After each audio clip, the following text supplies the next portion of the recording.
Hello everybody, this is Chris Bird or MonkeyDude1313, and this is a nearly complete master set of EX, Ruby, and Sapphire.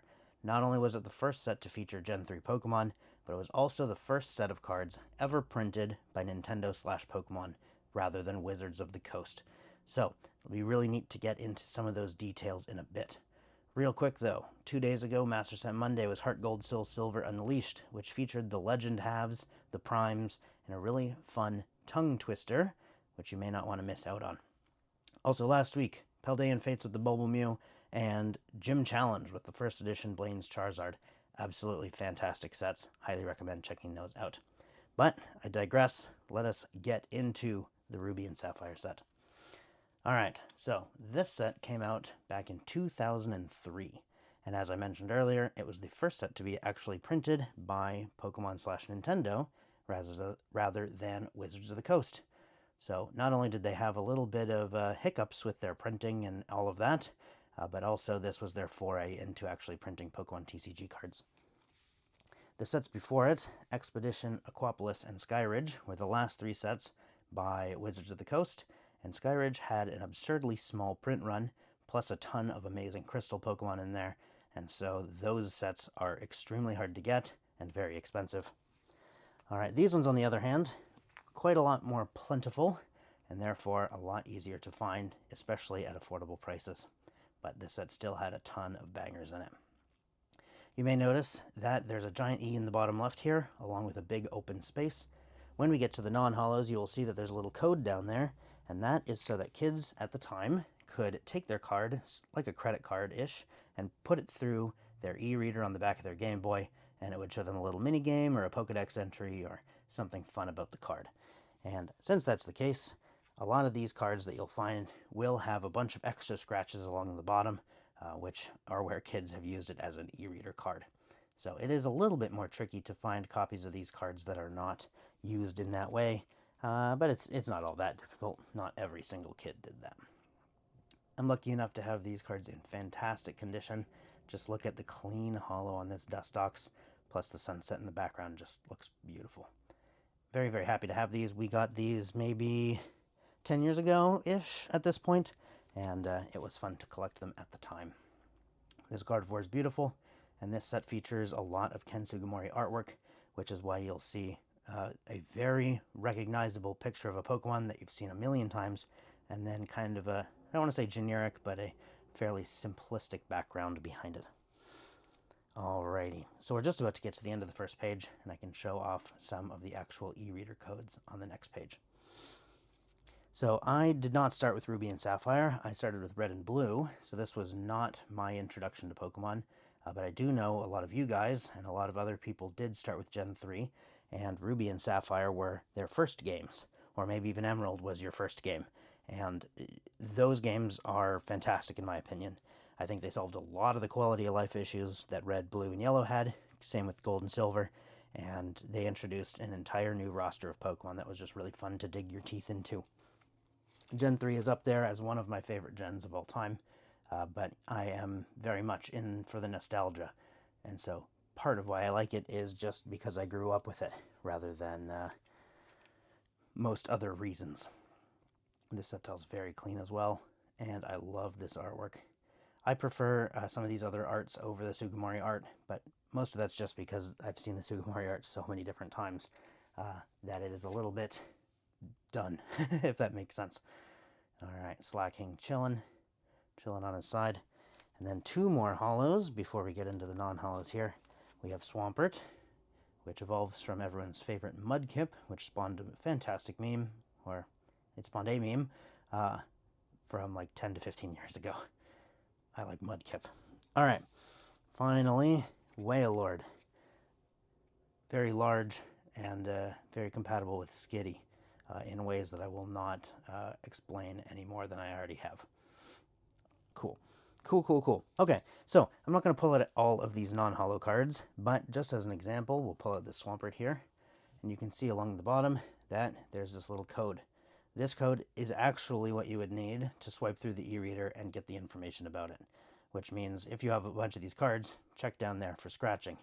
Some of the Expedition, Aquapolis, and Skyridge e-reader cards also had a code down the side, but none of the ones in this set do. You may also notice that I pulled out a Holo Swampert and a non-Holo Swampert that are different cards. So since this was the first set for Gen 3, they made 2 copies of all the final stage starters, they made 2 copies of all the middle stage, and 3 copies of the starter itself. So Sceptile here with Sugimori art, Sceptile here without, Blaziken here with Sugimori, Blaziken here without, and then the Swampert that I just showed you is a good example. Alrighty, so let's keep on going through the non-holos, and we're going to see that they also feature Ralts, Kirlia, and Gardevoir, Electric, and Manectric. The Manectric on page 1 is absolutely beautiful, by the way. And interestingly, this set is why I like Aggron so much as a Pokemon. I would say he's top 20, 25 Pokemon for me, and this set played a huge role in that. 2 Mudkips here. People love these Mudkip cards, especially this one. The art is just beautiful. And I'm really excited to show you these guys in reverse because they look stunning in reverse as well. Alright, so we're nearing the end. Here's the last few of the Pokemon before we get into the trainers. And since it was the first set, we needed to have a bunch of those. But this next page is the grand reveal, or at least the first of 2. Here we have 4 of the EX cards and the rest of the trainers and some energies. But let's make sure we pull out each of these EXs one at a time to just show off the style. So, these were a huge deal at the time. EXs now feel like a dime a dozen. They're all over the place, and they've been revisited through many different series. But this was the very beginning of EXs as a concept and as a mechanic in the game. So you'll notice the very obvious and striking silver border, still featuring the e-reader segment down here. So they just changed the color from yellow to silver Cosmos Holo. But also, this is when the concept of taking 2 prizes for a Pokemon came into being. But these cards, and especially these copies, are pristine and absolutely wonderful. And definitely worth a pretty penny these days. Hard to find copies in such good condition. Alright, next up, Electabuzz. One of my favorite EXs from this set, just due to the art. I really like the kind of electric-y, generator-y Tesla coils in the background. Very cool. A neat way to interact a 3D rendered, or I think it's a 3D render of a Pokemon, into a background. But absolutely love it. The holo down here is hard to see. It's very minimal. But then in the other part where you're expecting to see electricity, it is very easy to see. Beautiful. Alright. Hitmonchan got one. Hitmonlee was not so lucky. Hitmonlee did not get an EX card for quite a long time, but Hitmonchan got one here. And this card is beautiful as well. Alright, Lapras. Lapras and Electabuzz share the same artist, and so you'll get to see a little bit of a similar style there, where they kind of shadow the foreground Pokemon a little bit, which creates a little bit of visual interest, rather than just putting all of the highlights directly on the Pokemon itself, which is what you would normally do when you're trying to showcase something. Beautiful card. Alright, and now we'll do the final grand reveal for this set, which will also reveal the most sought-after chase in the set. That is this Grass Energy here. So what's special about this Grass Energy is... No, I'm just kidding. No, it's this Mewtwo EX. Mewtwo, the chase of this set, absolutely fantastic. Not only does everyone love Mewtwo, but the art and posing is very cool. But before we get to the Mewtwo, we got to give Buttface here a little bit of attention. I call him that because he has the big butt cheeks up on the top of his face there. This art is kind of silly to me. I like Magmar and I like this art, but the art's a little funky fresh there. All right, and I will not delay it any further. The Mewtwo, in absolutely glorious condition, got a swirl over here in the purple, and I absolutely love this card. It would probably be best for me to get this graded, but here I am handling it raw on camera. But you know, that's kind of how it goes. Absolutely beautiful card. I love the background, like energy swirls around his hand here, and this card is just absolutely beautiful. Love it, love it, love it. These were my childhood. I was around. At this point, I was 11 when I was collecting these guys. Scyther here looking very cool as well. There's a swirl right there above the hand. A little bit covered, but still nice to see. And I really liked how much of the holo texture they let you see. So you get a lot of Cosmos on these cards. not just on the picture itself, which is surprisingly devoid of backgrounds, but also just around the entire border of the card itself. Alrighty, and last but not least, we got Sneasel. Sneasel was a Gen 2 Pokemon, but still one of the fan favorites, and this card is absolutely no exception. The holo on this guy is beautiful as well. Alrighty, so these energies are actually officially set energies.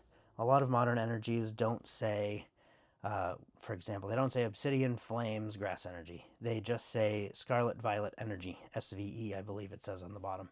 Same with Megas. We have Mega Energy, I don't remember what the acronym is, but these ones are actually considered set cards. So that means they came from this pack, and they got reverses, which we'll get to at the end of this binder.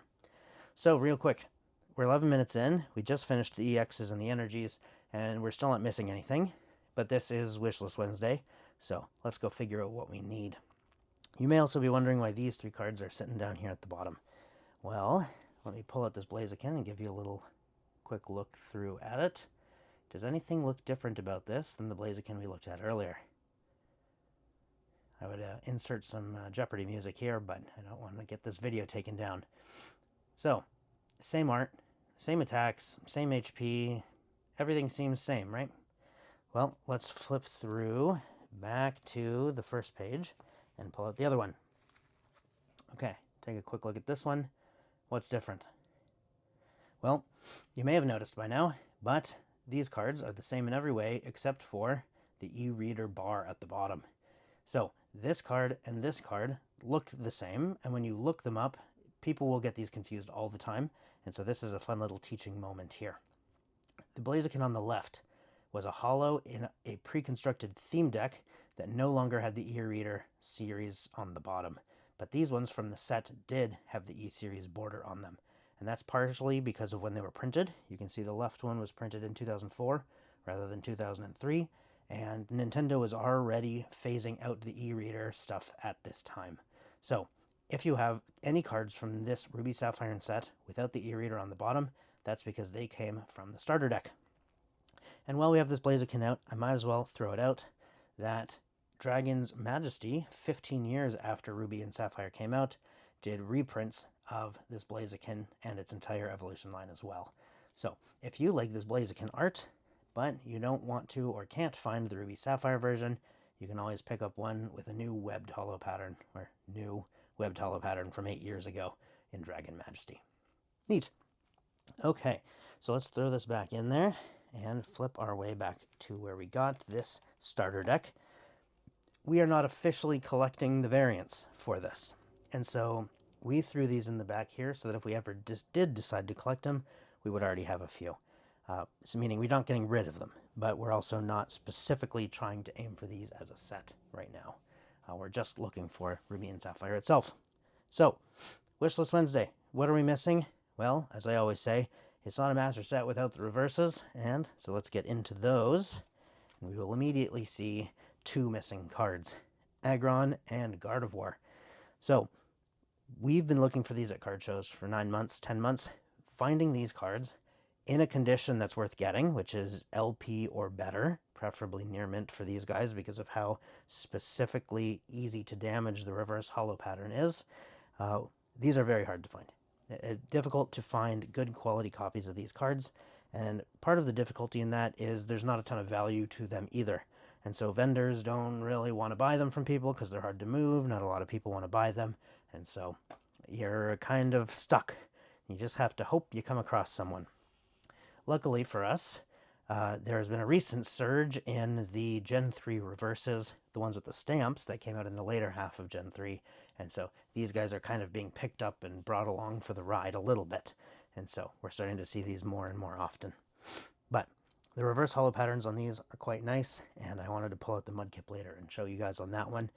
But even though it's just a pure mirror, you can kind of see as I'm moving and flipping the pages that it ends up being more rainbow than just straight up mirror. All right, next page. We are missing a rare here. I believe this one is the non-holo Blaziken reverse. And then this guy up here is the non-holo Sceptile reverse. So that is 4 rare cards that we're missing the reverses of. So far we're missing 4 cards from the set. And if we keep on going, we will see that we're missing 1 more here.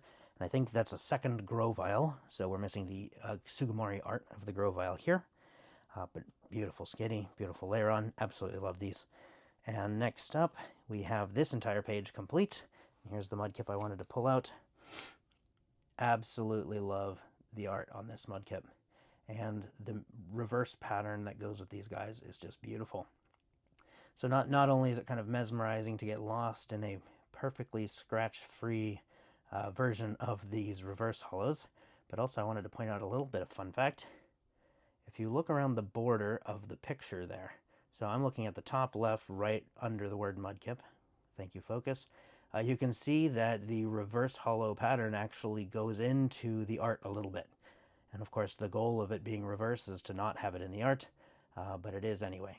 And so I believe that that is part of them trying to figure out the exact tolerances and tuning and everything for their printing presses, because this was the first set Nintendo/Pokemon ever made. So, fun! That's a little bit of a fun fact for you guys. Alright, so we're at 5 cards missing now, and we'll see that on this page. Yet again, we are not missing anything. Still all of these reverses. This art, very nice. Very, very nice. Alright, and one final flip. Almost. We're missing a Fire Energy. Fun! You know, when you have the Mewtwo EX and you have the Magmar EX and all the fancy stuff, you would expect that getting the energies would not be your bottleneck to completing a set. But here we are.